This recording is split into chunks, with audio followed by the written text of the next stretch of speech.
आज की कहानी। एक फरिश्ता ऐसा भी। मैं कई दिनों से बेरोज़गार था। एक एक रुपए की कीमत जैसे करोड़ों लग रही थी। इस उठापटक में था कि कहीं नौकरी लग जाए। आज एक इंटरव्यू था, पर दूसरे शहर जाने के लिए जेब में सिर्फ 10 रुपये थे। मुझे कम से कम 200 रुपयों की ज़रूरत थी। अपने इकलौते इंटरव्यू वाले कपड़े रात में धो, पड़ोसियों की परेश मांग के तैयार कर पहन, अपनी योग्यताओं की मोटी फाइल बगल में दबाकर 2 बिस्किट खा के निकला। लिफ्ट ले पैदल जैसे तैसे चिलचिलाती धूप में तरबतर बस इस उम्मीद पे स्टैंड पर पहुंचा कि शायद कोई पहचान वाला मिल जाए जिससे सहायता लेकर इंटरव्यू के स्थान तक पहुंच सकूं। काफ़ी देर खड़े रहने के बाद भी कोई नहीं दिखा। मन में घबराहट और मायूसी थी। क्या करूँगा अब, कैसे पहुँचूँगा? पास के मंदिर पर जा पहुंचा। दर्शन कर सीढ़ियों पर बैठा था। मेरे पास ही एक फ़कीर बैठा था। उसके कटोरे में मेरी जेब और बैंक अकाउंट से भी ज़्यादा पैसे पड़े थे। मैंने नज़रें और हालात समझ के बोला, कुछ मदद चाहिए क्या? मैं बनावटी मुस्कुराहट के साथ बोला, आप क्या मदद करोगे? चाहो तो मेरे पूरे पैसे रख लो। वो मुस्कुराता बोला। मैं चौंक गया। उसे कैसे पता मेरी ज़रूरत? मैंने कहा, क्यों? शायद आपको ज़रूरत है। वो गंभीरता से बोला, हाँ है तो, पर तुम्हारा क्या? तुम दिन भर मांग के कमाते हो। मैंने उसका पक्ष रखते हुए कहा।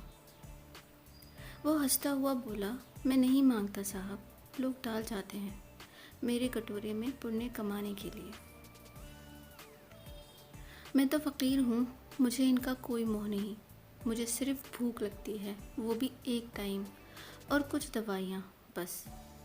मैं तो खुद ये सारे पैसे मंदिर की पेटी में डाल देता हूँ। वो सहज था कहते कहते। मैंने हैरानी से पूछा, फिर यहाँ बैठते क्यों हो? ज़रूरतमंदों की मदद करने के लिए। कहते हुए वो मंद मंद मुस्कुरा रहा था। मैं उसका मुंह देख रहा था। उसने 200 रुपये मेरे हाथ पर रख दिए और बोला, जब हो तब लौटा देना।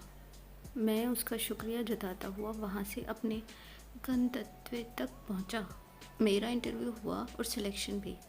मैं खुशी खुशी वापस आया। सोचा उस फ़कीर को धन्यवाद दे दूँ। मैं मंदिर पहुँचा। बाहर सीढ़ियों पर भीड़ लगी थी। मैं घुस के अंदर पहुँचा। देखा वो फ़कीर मरा पड़ा था। मैं भौचक्का रह गया। मैंने दूसरों से पूछा, ये कैसे हुआ? पता चला वो किसी बीमारी से परेशान था, सिर्फ दवाइयों पर जिंदा था। आज उसके पास दवाइयाँ नहीं थी और ना उन्हें ख़रीदने के पैसे। मैं अवाक सा उस फ़कीर को देख रहा था। अपनी दवाइयों के पैसे वो मुझे दे गया था। जिन पैसों पे उसकी ज़िंदगी का दारोमदार था, उन पैसों से मेरी ज़िंदगी बना दी थी। भीड़ में से कोई बोला, अच्छा हुआ मर गया।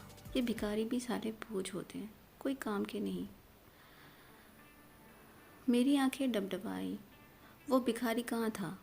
वो तो मेरे लिए भगवान ही था, नेकी का फरिश्ता, मेरा भगवान।